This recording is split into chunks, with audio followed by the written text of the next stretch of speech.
श्री शिवाय नमस्तुभ्यम। दोस्तों श्री अनंत व्रत कथा आप लोग श्रवण करिए। सूत जी ने शौनक आदि ऋषियों से कहा, पूर्व समय में माँ गंगा के तट पर धर्मराज युधिष्ठिर महाराज ने जरासंध के वध के लिए राजसूय यज्ञ आरंभ किया। युधिष्ठिर ने भगवान श्री कृष्णचंद्र के सहित भीमसेन, अर्जुन आदि भाइयों के साथ अनेक रत्नों से शोभित मोती जड़ी हुई स्वर्ग के तुल्य बड़ी विशाल यज्ञशाला बनवाई और उसके लिए सब राजाओं को अनेक प्रकार से जीत कर ले आए। एक समय गंधारी और राजा धृतराष्ट्र का पुत्र, जो दुर्योधन नाम से विख्यात था, वह उस यज्ञशाला में आकर प्रांगण में जल की प्रतिमा देखकर वस्त्र को ऊंचा कर उस जगह धीरे धीरे चलने लगा। यह देखकर द्रौपदी आदि स्त्रियां हंसने लगी और दुर्योधन आगे जल को भूमि जानकर उसमें गिर गया। यह देख सब राजा लोग तथा तप रूप ऋषिगण और द्रौपदी आदि सुंदर नेत्र वाली स्त्रियां भी हंसने लगी। यह देख महाराज धीराज दुर्योधन अत्यंत क्रोधित होकर अपने मामा शकुनी के साथ अपने राज्य में जाने के लिए उद्यत हुआ। उस समय शकुनी ने अत्यंत मधुर वचन कहा कि हे राजन, आगे बहुत कार्य करना है, इसलिए आप महाक्रोध का त्याग करें। हे राजेंद्र, यज्ञशाला से अपने घर चलने के लिए उठिए। तब ऐसा ही सही। यह कहकर राजा दुर्योधन ने राजाओं के साथ देह ली। हस्तिनापुर जाकर राजा पांडु के श्रेष्ठ पुत्र युधिष्ठिर, भीमसेन, अर्जुन आदि को बुलाकर अपने राज्य में प्रसन्न होकर जुआ खेलने लगा। उस जुए में नहीं है छल, जिनमें ऐसे पांडवों का संपूर्ण धन और राज आदि जीत लिए।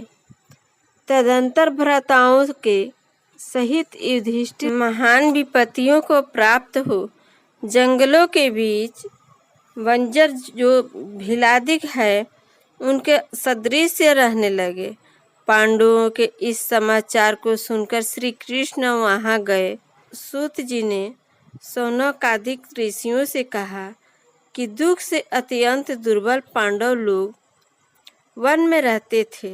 महात्मा श्री कृष्णचंद्र को देखकर करम पूजनादि और प्रणाम कर राजा युधिष्ठिर बोले, हे प्रभु, भाइयों सहित हमको यह दारुण दुख प्राप्त हुआ है। इस दुख रूपी सागर से हम कैसे छुटकारा पाएंगे, सो कहिए।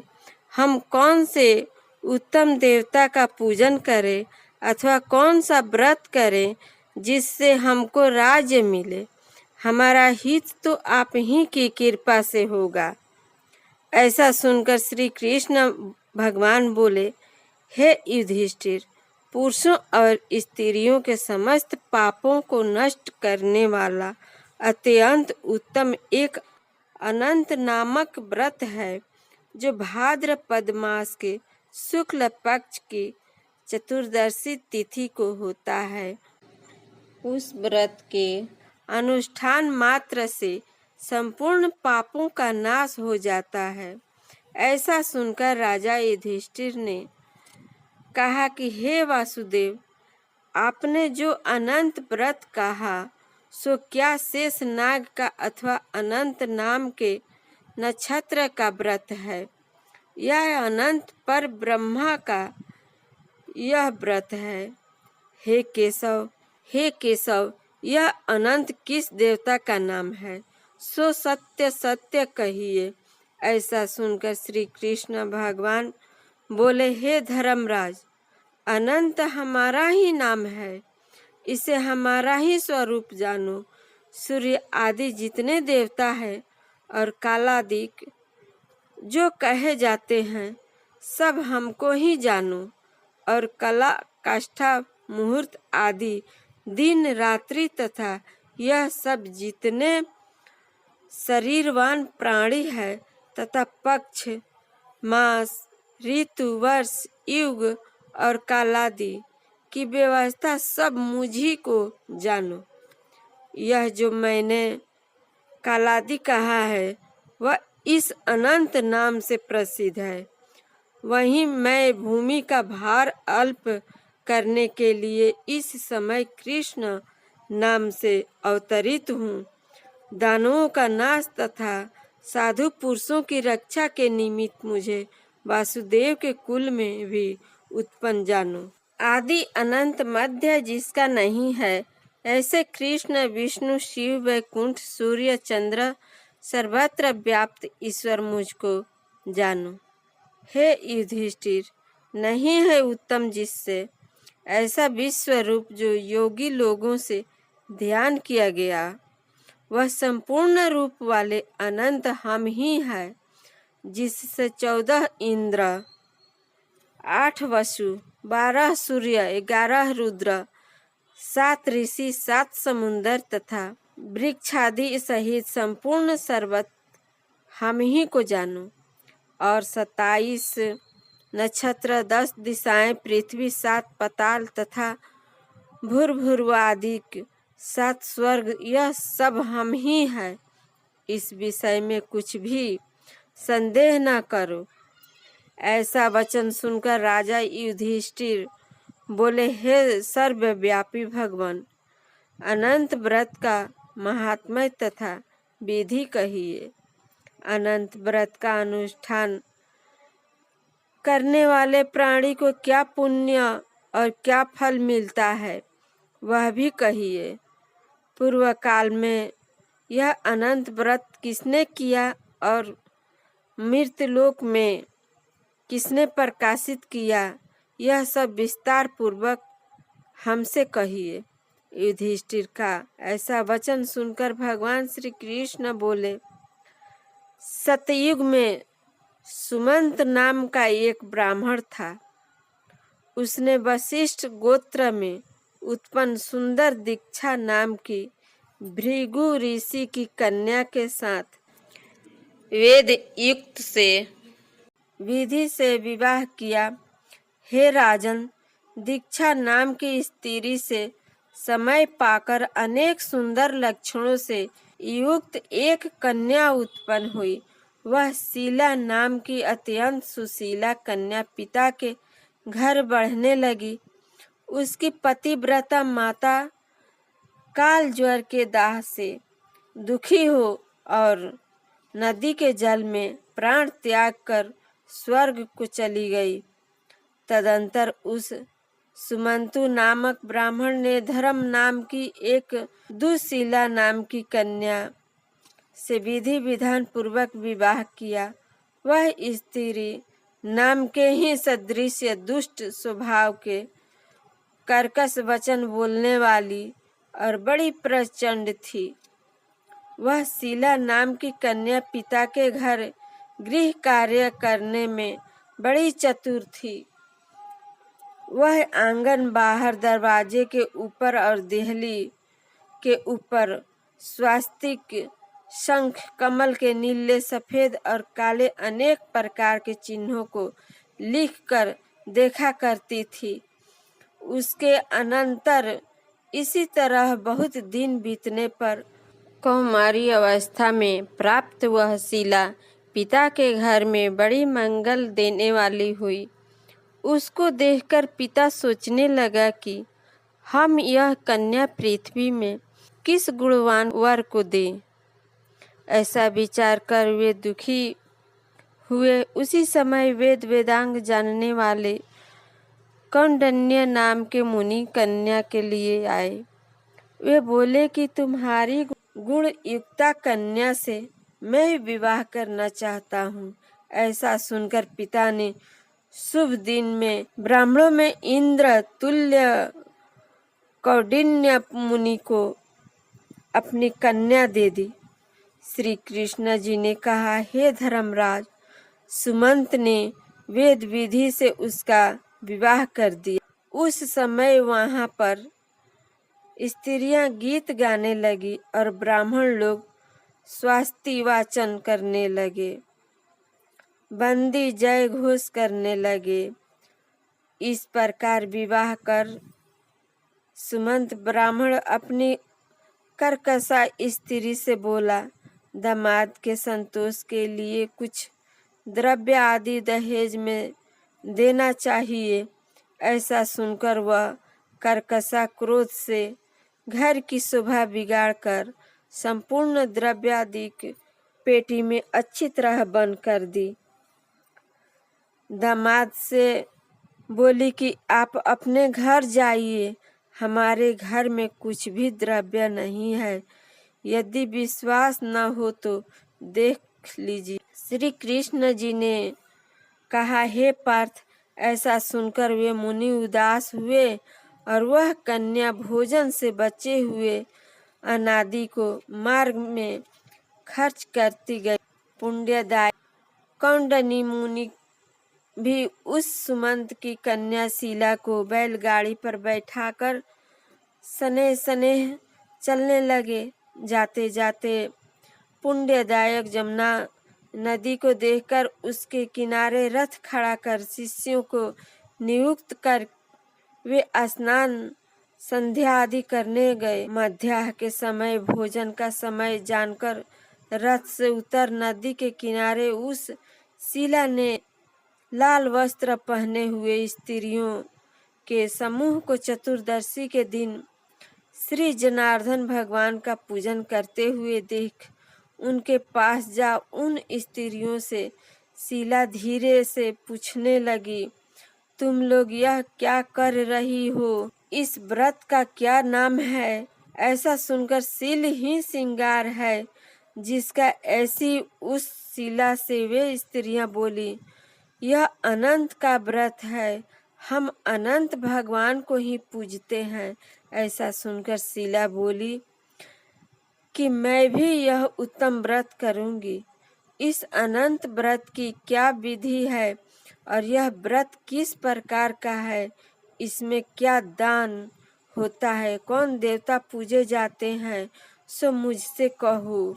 ऐसा सुनकर वे स्त्रियां बोली कि हे शीले, उत्तम अन्न की प्रथम मात्र एक सेर लेकर मालपुआ आदि पकवान बनाकर आधा ब्राह्मण को देवे और आधा स्वयं भोजन करें। फिर कृपणता न करते हुए शक्ति के अनुसार दक्षिणा देवे और यह व्रत नदी के तौर पर करें और भगवान हरि की कथा सुने। गुस्सा के शेषनाग को बनाकर बांस के पात्र में रखकर फिर स्नान कराकर मंडप के भीतर भगवान का विधि पूर्वक पूजन करें। चंदन, पुष्प, धूप, दीप और अनेक प्रकार के नैवेद्य आदि मिष्ठान सहित रखें। उनके आगे मजबूत सूत का डोरा केसर रंग का 14 गांठ देकर बाएं हाथ में बांधे। प्रथम यह स्मरण करे कि हे वासुदेव, नहीं है अंत जिसका ऐसी संसार रूपी महासागर में डूबे हुए मेरी अच्छी तरह उद्धार करो और अपने अनंत रूप में लीन करो। हे सूत्र रूपी अनंत भगवान, आपको बारंबार नमस्कार है। ऐसा स्मरण कर सूत्र रूपी अनंत भगवान को बाएं हाथ में बांधकर स्वस्थ चित्त को भोजन करें। संसार रूपी अनंत नारायण भगवान का ध्यान तथा भोजन कर अपने घर जाएं। हे भद्रे, यह व्रत तुमसे कहा। भगवान श्री कृष्ण युधिष्ठिर से बोले, हे राजेंद्र, प्रसन्न चित्त से ऐसा व्रत विधान सुनकर वह शीला भी सुंदर डोरे को हाथ में बांध व्रत करने लगी। जैसा 14 गांठ देकर बाएं हाथ में बांधना कहा है, वैसा बांध कर अपने भोजन का आधा ब्राह्मण को दे, फिर प्रसन्न हो। पति के साथ बैलगाड़ी द्वारा अपने घर को गई। तब से उनका शुभ सुकनों पर विश्वास हो गया। यह अनंत व्रत करने से गोधन और धन आदि से भरपूर हो गया। वह सोने में ग्रसित मणिक्य और मोतियों के भारों से भूषित और अतिथि पूजन में सर्वदा व्याकुल रहती थी। सुख से रहकर वह मणि युक्त करधनी तथा मोतियों की मालाओं से अलंकृत घर में पति के साथ उत्तम वस्त्र पहन सावित्री के समान शोभित होने लगी। किसी समय पति ने बैठी हुई शीला के हाथ में बंधा सुंदर डोरा देखा और शीला से बोला कि हे शीले, डोरा क्या तूने मुझे वश में करने के लिए बांधा है? इसका कारण कहो। ऐसा सुनकर वह शीला बोली कि जिसके प्रसाद से संपूर्ण धन धान्य संपदा मनुष्य को मिलती है, वही वह अनंत हमने धारण किया है। भगवान श्री कृष्ण ने कहा कि लक्ष्मी के मद में अंधा होकर शीला के ब्राह्मण पति ने शीला के वचन सुनकर उसकी बाह के डोरे को जल्दी से तोड़ दिया और अनंत कौन है ऐसा कहते हुए पाप कर्म करते हुए मूर्ख ने डोरा को अग्नि की ज्वाला में डाल दिया। उधर शीला व्याकुल होकर हाहाकार करती दौड़ी। उसने डोरे को लेकर दूध में डाल दिया। इस पाप कर्म से उसकी वह लक्ष्मी नष्ट होने लगी। गऊ आदि चोर ले गए, घर में आग लग गई, सब धन नष्ट हो गया। जो जिस तरह से धन आया था उसी तरह से फिर चला गया। इसी तरह कुटुंब में भी कलह होने लगा, भाइयों में लड़ाई होने लगी। अनंत को फेंकने के पाप से घर में दरिद्रता घुस गई। भगवान श्री कृष्ण ने कहा कि हे युधिष्ठिर, उसके साथ संसार में कोई बातचीत करता था, वह शरीर से अति संतप्त हो गया और मन से भी दुखी रहता था। बड़े भारी दुख को पाकर कौंडिन्य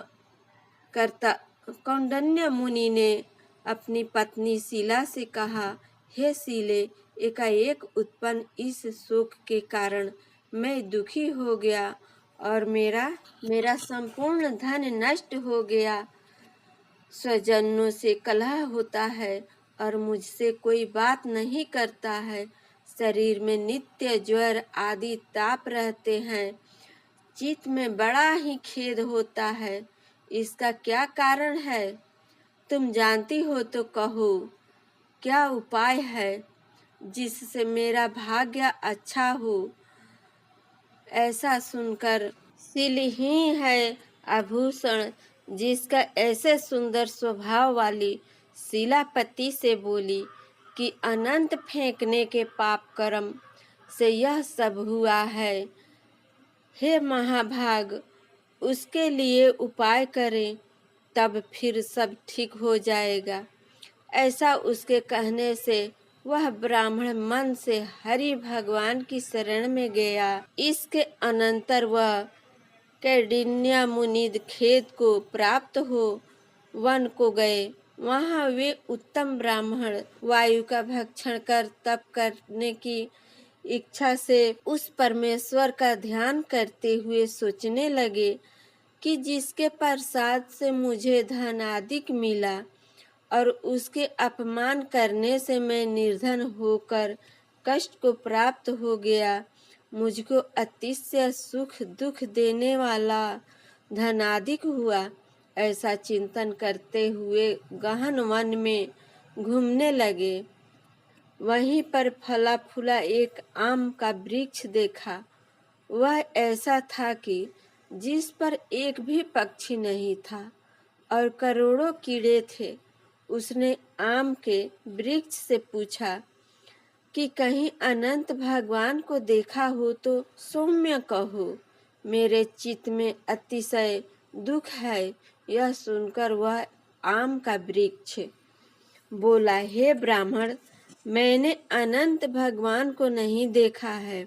यह सुनकर वह दुखी होकर चल दिया और अनंत भगवान को कहाँ देखेंगे ऐसा विचार करता हुआ घूमने लगा। इतने में बछड़े सहित गौ को देखा, जो वन के मध्य में इधर उधर दौड़ रही थी। भगवान श्री कृष्ण ने कहा कि हे पांडव, वह ब्राह्मण गौ से बोला कि तुमने अनंत भगवान को देखा हो तो बताओ। इसके बाद गौ बोली कि हे कौंडिय, मैं अनंत भगवान को नहीं जानती हूँ।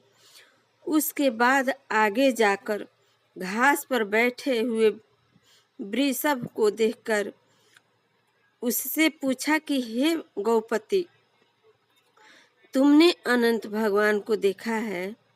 बैल बोला कि मैंने अनंत भगवान को नहीं देखा है। उसके बाद आगे जाकर बड़ी सुंदरी दो पुष्करणियों को देखा।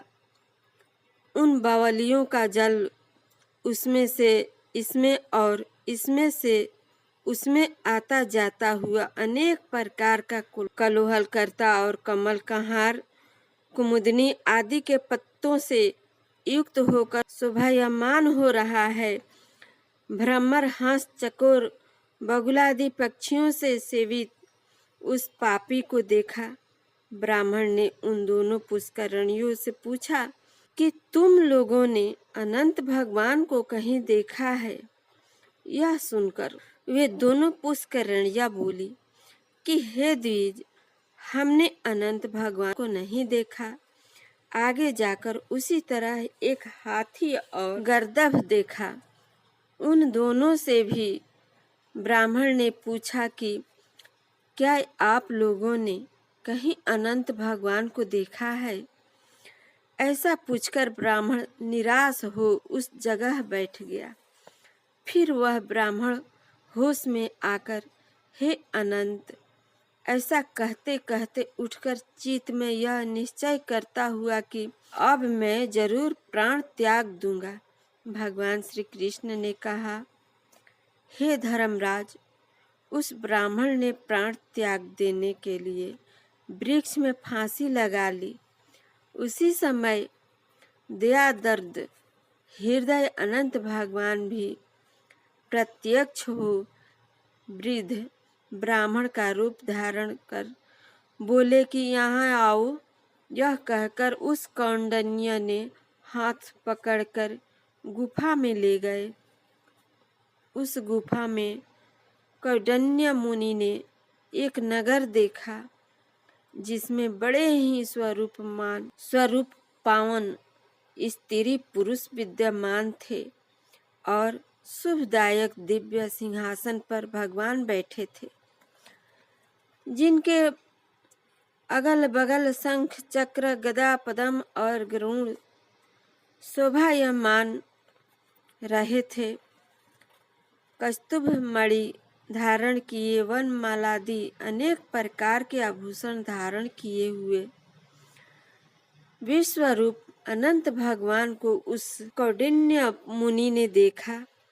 अतिशय प्रकाशमान स्वरूप वाले भगवान को देखकर उनके आगे ऊंचे स्वर में बोला कि हे प्रभु, आपकी जय हो। ऐसा कहकर तथा प्रणाम कर बोला, हे नाथ, हे पुंडरीकाक्ष, हम पाप रूप पाप कर्म करने वाले, हमारी आत्मा पाप रूप है और हम पाप ही से उत्पन्न है। रक्षा करें, आप मेरे संपूर्ण पापों को हरने वाले हैं। उस मुनि का वचन सुनकर अनंत देव भी बड़े कोमल वचन से बोले, हे विपेंद्र, मत डरो, जो तुम्हारे मन में हो कहो। ऐसा सुनकर कौंडिन्य ऋषि बोले, हे प्रभु, मैंने धन से उन्मत्त हो अनंत का डोरा तोड़ दिया। उस पाप कर्म से मेरा धन नष्ट हो गया। घर में अपने कुटुंबियों से कलह होता है, जिस कारण मुझसे कोई भी नहीं बोलता। इस तरह दुखी हो आपके दर्शन की इच्छा कर मैं वनों में भटक रहा हूँ। हे देवेंद्र, आपने कृपा कर अपना दर्शन दिया।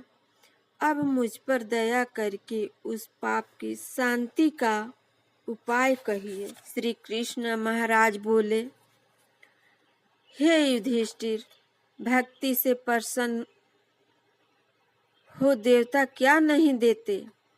ऐसा उत्तम ब्राह्मण का वचन सुनकर अनंत भगवान कहते हैं, हे कौंडिन्य, तुम विलंब मत करो, अपने घर जाओ और भक्ति से 14 वर्ष तक अनंत का व्रत करो। इससे संपूर्ण पापों से छुटकर पुत्र पौत्र को उत्पन्न कर इच्छित भोगों को भोग उत्तम सिद्धि को प्राप्त करोगे। अंत में मेरा स्मरण कर मुझको बिना संदेह प्राप्त कर सकोगे।